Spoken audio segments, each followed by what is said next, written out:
Hello, Namaste everyone. Hope all of you are well.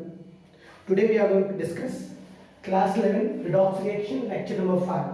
Till yet means till all the 4 lectures we have studied about first of all the electron transfer, how the electron transfer and how the reaction becomes a redox reaction by the electron transfer method. Second, we have understood about the types of redox reaction as a combination redox reaction, decomposition redox reaction, displacement. In the displacement, 2 types of displacement, metal displacement and non-metal displacement, and last was disproportion redox reaction. And after that we have also learned about how to balance the redox reaction by 2 methods. First one was by the oxidation method and next one was with the half reaction method. Even I have made 2 lectures on this balancing of a redox reaction. I hope lecture number 2 and lecture number 4 all of you have seen. And because of some misconceptions of how to balance the redox reaction, that's why I made 2 videos, lecture number 2 and lecture number 4. It was specially based on the balancing of redox reaction by both the methods, and in the oxidation method and half reaction method, both the method I have shown you that how to balance by the few steps. Even I have informed you, write step 1 as a skeleton reaction, after then compare the oxidation states, after then balancing, after then electron transfer and oxidation method, both the methods even I have informed you step by step, and hope all of you have understand also. Now the question comes, what we'll study in this lecture. In this lecture especially we are going to discuss about the titration of redox reaction. Now you will ask me, sir, redox reaction on the basis of titration, how it's possible? You know very well, when you especially go to the lab, in the lab when you do chemistry practical, you can say it is a game of chemicals. When you especially enter into the chemistry laboratory, that time you will see the chemicals are present in the lab, and when you do titrations, acidic titration, basic titration, and then you will see some of the colors are changing. As copper sulfate solution you have taken, in the copper sulfate solution you have just put a iron nails and you have seen that blue color has changed into the green color, and many more things you have done it also. I think that these experiences are from 7th standard, yeah. From the 7th standard we have learned about this chemistry practical. You may have visited in the chemistry laboratory and you have done this type of practical. Now what I want to say that we are going to discuss specially this acidic titration and basic titration. We have already discussed with the help of pH, acidic medium or basic medium. But now in the question comes of redox reaction, means redox reaction on the basis of, especially basis for titration. Redox reaction as the basis for titration.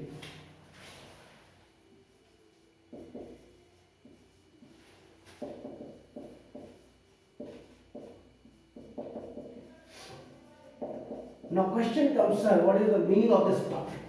The meaning of this topic is titration means doing reaction. Doing reaction, you know very well. You have seen in the previous lectures that how the elements change their oxidation states, right? Now here it is a basic medium. In the basic medium also I have already informed you how to balance the redox reaction, right? Now here, as in the basic titrations method, what we will do, how will change. There are few steps about this redox reaction as the basic for or basis for titration. Now you can say me, sir, if we take any reagent, just suppose that, how many of you have done potassium permanganate solution testing, KMNO4? I hope that you have heard this KMNO4 word, potassium permanganate. It breaks down into K plus and MnO4 minus, right? And you know very well this manganese ion, I hope all of you have done also, that it changes from brinjal color. Brinjal color means, you know, purple color. Purple colors to faint pink.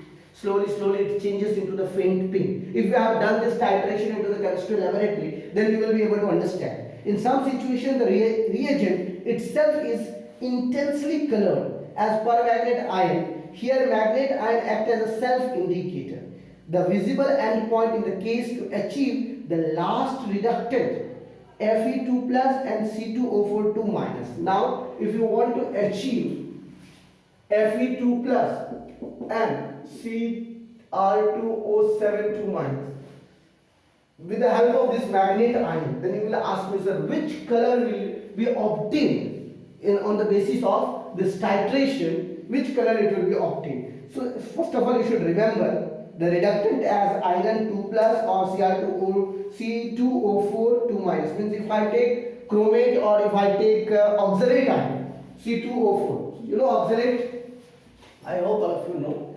So C2O4 2 minus, if I take this both as a reducing agent, then what will happen?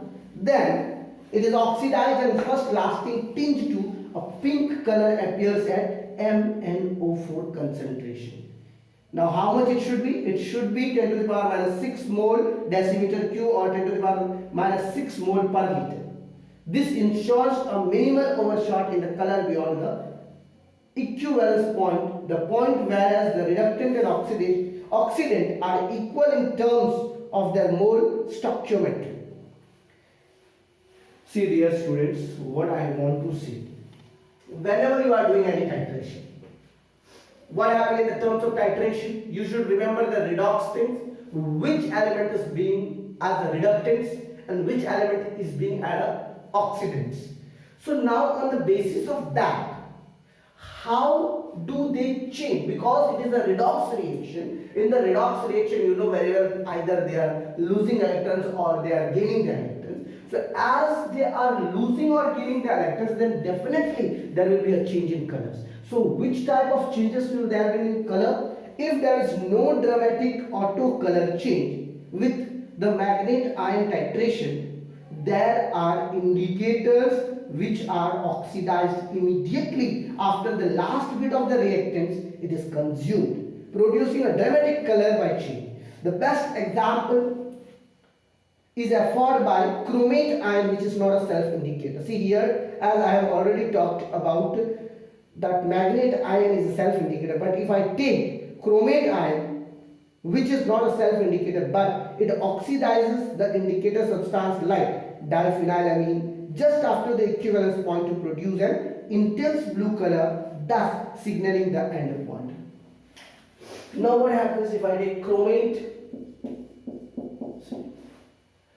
Dear student, you should know that if we are taking 10 to the power minus 6 mole per liter at the end point, which type of color will be there in the person? If I take chromate, see here the potassium permanganate, if I talk about the magnet ion, it is a self-indicator. But if I talk about the chromate ion, then it is not a self-indicator. At the end point of this solution, when they are at the end point, then it will just intense into a blue color that you can signalize that it is the end point of this. Similarly, if you want to do this by another method which is especially interesting and quite common, it is used to restrict it to those reagents which are able to oxidize ions. Like iodide ions, if I take copper 2 plus, you know, copper 2 plus, Cu2 plus plus 4 iron. 2 copper plus 4 iron. What will happen, you know? Cu2I2. Now you can ask me, sir, what is this?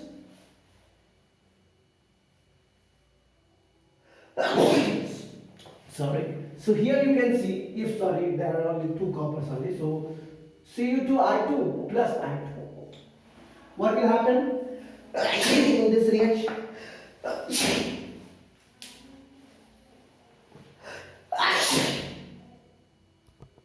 In this reaction, especially if I talk about this iodine, you know, starch solution, in the starch solution which type of reaction is there and which type of color they are giving. Have you heard about the starch?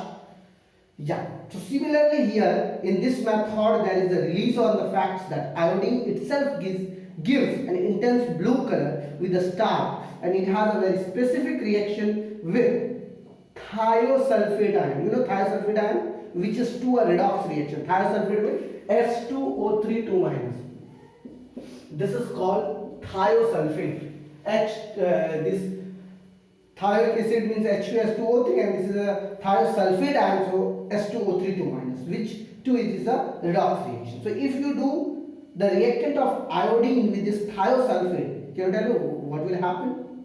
Iodine plus this thiosulfate, I2 plus 2S2O3 2 minus. Can you tell me which type of product it will be formed?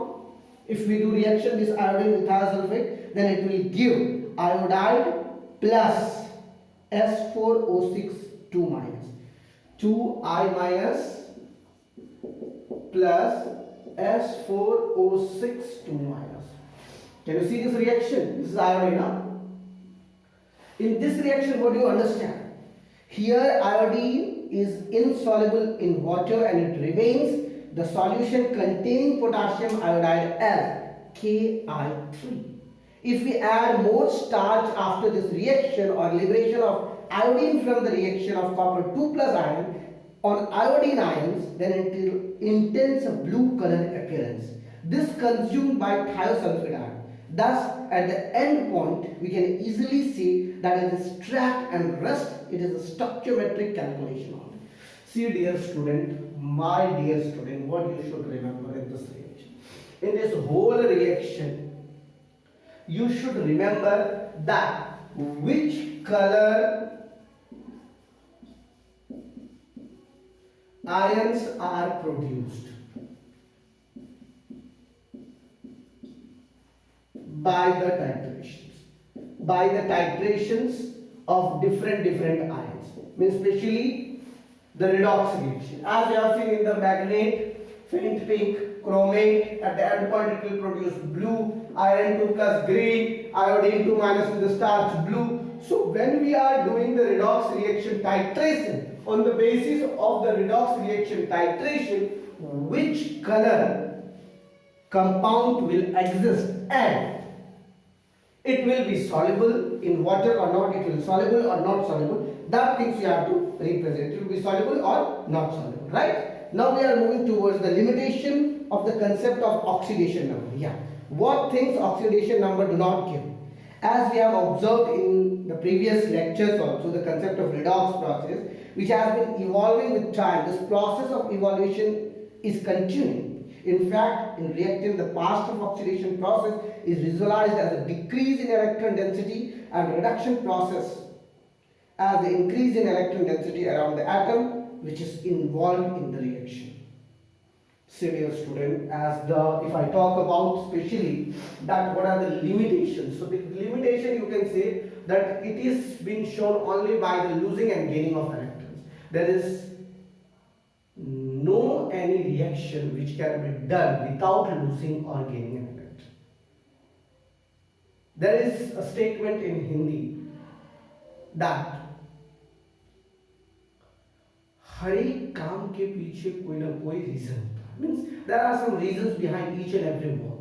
So similarly, in each and every reaction there are some losing or gaining of electrons. Then only the reaction will be done. See, without means if I talk about profit and loss, then without loss there is no gain. First you have to do loss, then you will be gain. Means just suppose that you want to become a doctor. What you will do? First you have to do hard study, you have to learn too much things, physics, chemistry, biology, and after that you have to achieve good marks, then you have to face the entrance exam and then you will succeed and you will become a successful doctor. Means first of all what you have done a lot. Means you have gone through the hard work and then you have got a profit. Are you understanding that? Just compare as a loss and profit. So similarly here in any redox reaction, you can't directly say it is done without the transferring of electrons. So this is a limitation of the oxidation, that you have to lose the electrons. As you lose the electron density will decrease, and if you gain the electron density will increase, which you can say towards the compound that what happened. So this thing is not being explained in the redox reaction. So this is the limitation of oxidation concept. Now we are moving towards the redox reaction and electrode process. Redox reaction and electrode process. This is a very important thing which we are going to learn. See, first of all, I would like to say you what is this redox reaction and the electrode process. How many of you have ever done this electrolysis process? I hope all of you have done electrolysis process. If you have not done, at least you have studied about this electrolysis process. ये होता क्या है electrolysis process? Can anybody tell me what is this electrolysis process? I hope all of you can say also and you can tell me also. Electrolysis process. Electrolyte, redox reaction as electrolytes. How you will understand? You know, you are just, I hope that you will remember this, especially in the physics or chemistry, both the chapters are there. When you are doing here, you will take copper sulfate solution or any other solution. You will put two electrodes, anode and cathode. Then you will join this with the battery, right?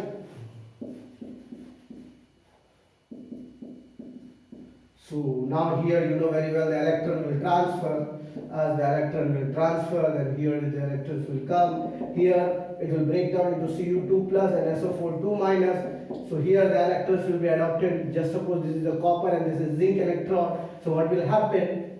I hope these things you will remember that here the copper will lose 2 electrons and here zinc will gain 2 electrons, or it will be directly that 2 electrons are being lost with the help of copper ion, and here the compound will be treated as zinc sulfate. This zinc will convert into zinc 2 plus and this 2 plus electron will be given to Cum. Copper sulfate will be converted into copper and zinc will be converted into the zinc sulfate. These are all the things you have already done. There is no need to explain you that what is electrolysis process, I hope. The experimental corresponding to the reaction, it can be observed zinc rod is dipped into the copper sulfate solution. The redox reaction takes place, and during this reaction the zinc is oxidized to zinc ion and copper ions are reduced to metallic copper. You know very well here, if I talk about directly say copper sulfate plus zinc, what will happen? You know very well. Here zinc sulfate plus copper. So here you can see copper exists in the plus 2 and zinc is 0. Zinc here plus 2 and copper 0. So plus 2 to 0. What is this? Reduction. And 0 to plus 2, it is oxidation. Right? So you can say that this reaction is a redox reaction. Right? So here as you have seen the transfer of electrons from zinc to copper ion, during this reaction the heat will be evolved. Now we modify the experiment in such a manner that the same redox reaction transfer by the electron takes place indirectly. This necessitates the separation of zinc metal from copper sulfate solution. We take copper sulfate solution in a beaker and put a copper strip on rod on it. We take zinc sulfate solution in another beaker and put zinc rod on it. Now the reaction place is either of the beaker and at the interface of the metal, and its salt solution can beaker both the reduced and oxidized from the same species are present. This represents the species in the reduction and oxidation half reaction.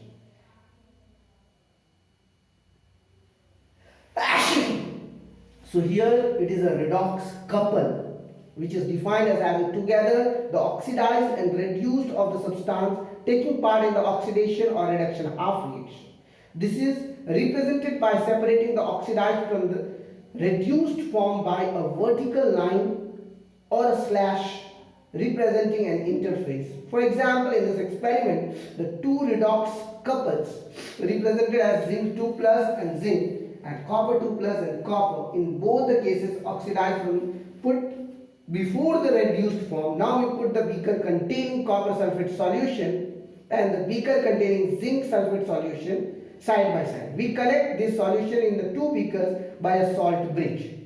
As a U containing a solution of potassium chloride or ammonium nitrate, usually solidified by a boiling and later cooling to a jelly-like substances will obtain. This provides an electric contact between the two solutions. Without allowing them to mix with each other, the zinc and copper rods are connected by a metallic wire with a provision for an ammeter and switch.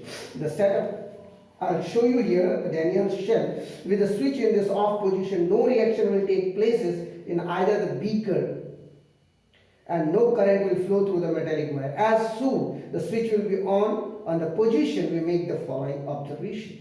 There will be transfer of electrons. Now does not take place indirectly from zinc to copper 2 plus, but through the metallic wire connecting the two rods, which is apparent from the arrow, which is indicating the flow of current. मेरे प्यारे बच्चों, सबसे पहले आप लोगों को करना क्या है, ये समझना है कि यहाँ पर हमने दो बीकर लिया है, राइट। एक जिंक सल्फेट और एक कॉपर सल्फेट वाला जो सॉल्यूशन था, यहाँ पर एक कैथोड है, एक एनोड है। हमने दो बीकर में दोनों सॉल्यूशन लिया और दोनों सॉल्यूशन में दो इलेक्ट्रॉन्स को पुट किया, राइट। जस्ट सपोज करो यहाँ पर हमारा कॉपर सल्फेट है CuSO4 और यहाँ पर हमारा जिंक सल्फेट है ZnSO4। तो यहाँ पर तुम्हारा Cu2+ और यहाँ पर तुम्हारा जिंक 2+। अब इस दोनों के बीच में एक U सॉल्ट ब्रिज हमने कनेक्ट किया। क्या कनेक्ट किया? Salt bridge. सॉल्ट ब्रिज जानते होंगे आप लोग, अगर पढ़े होंगे फिजिक्स में, तो नहीं पढ़े होंगे तो मैं बता देता हूँ। ये सॉल्ट ब्रिज का काम क्या होता है कि ये इलेक्ट्रॉन्स को, मतलब सॉल्यूशन को जाने से रोकता है, बट इलेक्ट्रॉन्स का ट्रांसफर इसके थ्रू हो सकता है। So here you can see, तो ये जो है हमारा दोनों सॉल्यूशन है। इस दोनों सॉल्यूशन में आप एक को एनोड दे दीजिए, दूसरे को कैथोड दे दीजिए। अगर मैं बात करूं निगेटिव आयन वाला और पॉजिटिव आयन वाला, तो यहाँ पर इस चीज को, यहाँ पर कॉपर 2+ और जिंक 2+ को हटा दो, यहाँ पर सीधे लिख दो ये एनोड हो गया तुम्हारा और ये तुम्हारा कैथोड हो गया, राइट। अब इस दोनों को हमने कनेक्ट किया एक स्विच से कि इलेक्ट्रिक वायर हमारा जलेगा या नहीं जलेगा, इलेक्ट्रिक बल्ब जलेगा या नहीं जलेगा, तो वो मैं तुम लोगों को पहले बता देता हूँ। देखो, जस्ट सपोज करना है तुम्हें, ओके, दिस एनोड और कैथोड से। अब हमने यहाँ पर ये सॉल्ट ब्रिज हो गया हमारा, यहाँ पे हमने एक स्विच, तो जानते होगे तुम लोग कैसे लिखो, अब स्विच को ऑन ऑफ करना है और तुम्हें यहाँ पर बल्ब पता है तुमको कि ग्लो होगा या नहीं होगा, ओके। ये तुम्हारा स्विच है, राइट। ये तुम्हारा दोनों सॉल्यूशन। तुमने यहाँ पर देखा कि इस एग्जाम्पल, ये जो तुम्हारा डायग्राम है, तो इस डायग्राम में कौन सा ऑक्सीडेशन होगा और कौन सा रिडक्शन होगा मैं तुमको बता देता हूँ। सबसे पहले जिंक से जिंक 2+ बनेगा, राइट। मतलब अगर यहाँ पर इस जिंक की बात करूं मैं, तो जिंक सल्फेट जो हुआ है, तो जिंक जो है, पहले जिंक जो था Zn के फॉर्म में था, और यहाँ पर कॉपर सल्फेट की बात करूं तो यहाँ पर कॉपर सल्फेट से Cu2+ और प्लस SO4 2-, और यहाँ पर जो है जिंक जो है तुम्हारा ZnSO4 + 2 इलेक्ट्रॉन, मतलब जिंक ने 2 इलेक्ट्रॉन बाहर निकाला, कॉपर ने 2 इलेक्ट्रॉन को गेन किया। तो यहाँ पर क्या हो जाएगा, कॉपर 2 इलेक्ट्रॉन को गेन करेगा तो Cu2+, यहाँ पर तुम्हारा जो है ये रिएक्शन Cu2+ + 2 इलेक्ट्रॉन्स, ये तुम्हारा कॉपर हो जाएगा। और यहाँ पर क्या हो जाएगा, जिंक जो है तुम्हारा जिंक सल्फेट हो गया ZnSO4 + 2 इलेक्ट्रॉन्स, मतलब इसके 2 इलेक्ट्रॉन्स को बाहर निकाला, राइट। तो ये दोनों रिएक्शन से क्या तुम्हें पता चलता है, what you understand by this to reaction. ये डैनियल सेल का, अब यहाँ पर जैसे ही करंट फ्लो होगा, करंट फ्लो होगा तो स्विच ऑन किया तुमने, करंट फ्लो होगा, तो करंट फ्लो होगा तो तुम्हारे हिसाब से आयंस का ट्रांसफर होगा। The transfer of electrons now does not take place directly from zinc to copper 2+। यहाँ पर डायरेक्टली जिंक से कॉपर की तरफ इलेक्ट्रॉन का ट्रांसफर नहीं होगा। आप लोगों को बहुत क्लियरली दिख रहा है, तो यहाँ पर जिंक से डायरेक्टली कॉपर 2+ का ट्रांसफर नहीं होगा। यहाँ पर एक मेटेलिक वायर को कनेक्ट करना पड़ेगा, और ये मेटेलिक वायर जो है दोनों इलेक्ट्रोड से कनेक्ट होकर के आपको बताएगा कि किस डायरेक्शन में करंट फ्लो हो रहा है और किस डायरेक्शन में इलेक्ट्रॉन फ्लो हो रहा है। बस याद रखना, जैसे इस मेटेलिक वायर से हमने पता किया तो वहां पर हमको डायरेक्शन मिल जाएगा कि किस डायरेक्शन में करंट का फ्लो सिटी हो रहा है और किस डायरेक्शन में इलेक्ट्रॉन का फ्लो हो रहा है। तो याद रखना है बच्चों, लेफ्ट टू राइट जो है इलेक्ट्रॉन्स का फ्लो होगा और राइट टू लेफ्ट जो है करंट का फ्लो होगा। तो दूसरा जो है, electricity from the solution in one beaker to solution in the another beaker flows by migration of ions through the salt bridge. यहां पर ये सॉल्ट ब्रिज क्या करता है, आयंस को माइग्रेट करता है वन बीकर से अनदर बीकर में। यहां पर flow of current is possible only if there is a potential difference between the copper and zinc rod known as electrodes. अगर इन दोनों electrodes का अगर पोटेंशियल डिफरेंस तुम्हें पता है तभी जाकर के इलेक्ट्रॉन्स का ट्रांसफर पॉसिबल है, अदरवाइज नहीं पॉसिबल है. The potential associated with the electron is known as electrode potential if the concentration of each species taking part in the electrode reaction is unity. अगर मैं किसी गैस का यहाँ पर अपीयरेंस की बात करूं, then if the electrode reaction, if it is confined to 1 atmospheric pressure and further the reaction is carried out at 298 Kelvin, then the potential of each electrode is said to be standard electrode potential. By the convention, the standard electrode potential of hydrogen electrode is 0. The electrode potential value for each electrode process is a measure of the relative tendency of the active species in the process to remain oxidized or reduced. A negative electrode means the redox couple is a stronger reducing agent than hydrogen plus to hydrogen, मतलब H plus से H2 couple. यहाँ पर positive electrodes का मतलब हो जाएगा कि redox couple जो है वो वीक है, और निगेटिव कपल का मतलब हो जाएगा रिड्यूसिंग एजेंट जो है H plus H2 plus ये स्ट्रॉन्ग. मतलब याद रखना है तुम लोगों को निगेटिव इलेक्ट्रॉड्स और पॉजिटिव इलेक्ट्रॉड्स, राइट. तो निगेटिव इलेक्ट्रॉड्स वीकर होंगे, पॉजिटिव इलेक्ट्रॉड्स क्या होंगे, सॉरी निगेटिव इलेक्ट्रॉड्स स्ट्रॉन्गर होंगे और पॉजिटिव इलेक्ट्रॉड्स क्या होंगे, वीकर रिड्यूसिंग एजेंट होंगे. The standard electrode potentials are very important. We can get a lot of useful information from them. The values of standard electrode potentials for some electrodes are already given in your NCERT textbook. You can go through the table 8.1. You can learn some of the potential. मेरे प्यारे बच्चों, अब तुमको पता होना चाहिए कोई भी एलिमेंट जो अगर वो स्ट्रॉन्ग इलेक्ट्रोलाइट्स है या वीक इलेक्ट्रोलाइट्स है तो उसका किस तरह से कितना पोटेंशियल है. जैसे अभी बताया था H/H2 प्लस है, जिंक 2 प्लस से जिंक है, कॉपर 2 प्लस से कॉपर है, या कॉपर से कॉपर 2 प्लस है. मतलब जो भी है तुम्हें ये वीक इलेक्ट्रोलाइट्स और स्ट्रॉन्ग इलेक्ट्रोलाइट्स के जो पोटेंशियल डिफरेंस है वो तुम्हारे एनसीईआरटी टेक्स्ट बुक में दिया हुआ है. जो इलेक्ट्रॉन पोटेंशियल फॉर्म का रिड्यूस्ड फॉर्म हो करके जो आयंस का वैल्यूज पुट अप है वो तुम लोगों को लर्न कर लेना. यहाँ पर बस याद रखना हाइड्रोजन का जो होता है 2H प्लस 2 इलेक्ट्रॉन, हाइड्रोजन तुम्हारा मतलब मीडिएटर है, 2H plus 2 electrons is equal to H2. इसका इलेक्ट्रॉन पोटेंशियल 0 होता है, याद रखना. तो यहाँ पर जो इलेक्ट्रॉन के पोटेंशियल्स डिफरेंस है वो तुम लोगों को लर्न कर लेना है. और रही बात बाकी देखो इस पूरे चैप्टर्स में इससे रिलेटेड कुछ क्वेश्चंस होंगे जो हम लोग जब सॉल्व करेंगे तो पता चलेगा हम लोगों को किस तरह के क्वेश्चंस हैं. दूसरा जो मेन इंपॉर्टेंट यहाँ पर पूरे चैप्टर में से है that is specially about how you will understand the oxidation states of any element in any compound. किसी भी कंपाउंड में किसी भी एलिमेंट का ऑक्सीडेशन स्टेट क्या होगा, कैसे पता करोगे कि ये रिडॉक्स रिएक्शन है या डिस्प्रोपोर्शन रिएक्शन, किस टाइप का redox reaction, disproportion redox reaction है, डिस्प्लेसमेंट में मेटल डिस्प्लेसमेंट है या नॉन मेटल डिस्प्लेसमेंट है, कॉम्बिनेशन है या फिर डिकम्पोजिशन है, उसके बाद तुम किस तरह से बैलेंस करोगे रिडॉक्स रिएक्शन को.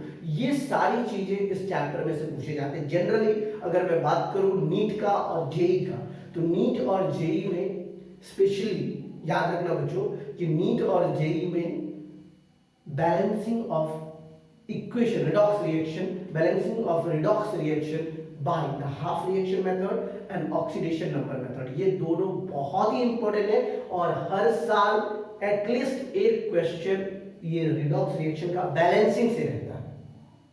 जैसे कि आप लोगों ने प्रैक्टिस भी किया था कि किस तरह से आप पता करोगे कि यहाँ पर कौन सा रिएक्शन कितने इलेक्ट्रॉन्स को देंगे, कैसे बैलेंस होगा, जो मैंने प्रीवियस लेक्चर में बताया भी था. और अगर फिर भी आप लोगों को नहीं समझ में आया then please let me know, definitely I will help you. That's all for today. Thank you very much. ये इलेक्ट्रोलाइट्स के चैप्टर्स को अगर आप लोगों को डाउट रह जाता है तो मैं फिर से एक वीडियो पर, अदरवाइज आप लोग अपने जो डाउट्स है उसको इस वीडियो के नीचे में कमेंट कीजिए ताकि वो डाउट्स को मैं आगे रिप्रेजेंट करूं. जो नेक्स्ट वीडियो बनाऊंगा तो डाउट्स के यहाँ पर हमारा ये चैप्टर कंप्लीट होता है, ये electrolyte chapter, redox reaction chapter complete होता है. अगर फिर भी आप लोगों को कोई डाउट रह जाता है तो अपने डाउट को कमेंट बॉक्स सेक्शन में देना ना भूलें ताकि आपके डाउट्स का एक वीडियो में बना करके दूंगा. That's all. Thank you very much. Don't forget to like and subscribe the channel. Share this video with your friends so they can also be lifted. Thank you very much.